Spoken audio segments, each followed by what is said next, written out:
എന്തിനാ വഴക്ക് പറയണം? ഞാൻ എന്തോ ഒരു മാസ്ക് അല്ലേ നടപ്പുള്ളൂ.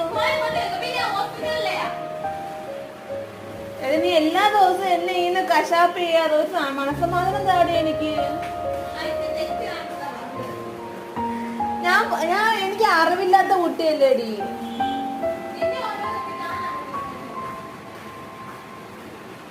ദേവൂട്ടി എന്നെ ഇഷ്ടല്ലേ? ദേവൂട്ടി എങ്ങനെ എന്നെ കുറിച്ച് ഇങ്ങനെയൊക്കെ പറയണം?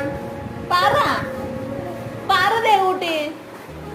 ഞാൻ രാത്രി തൊട്ട് തുടങ്ങിയതാ. പറ എന്തിനാ എന്നെ വഴക്കിങ്ങനെ പറയണ? ഞാൻ പാവല്ലേ? അമ്മ എന്തുവാടി ഇങ്ങനെയൊക്കെ പറയണ? പറ ദേവൂട്ടി. ഞാൻ പാവല്ലേ, പിന്നെ നീ എന്തിനാ എന്നെ ഇങ്ങനെയൊക്കെ പറയണം? ദേവൂട്ടി കൊച്ചു പറ കൊച്ചു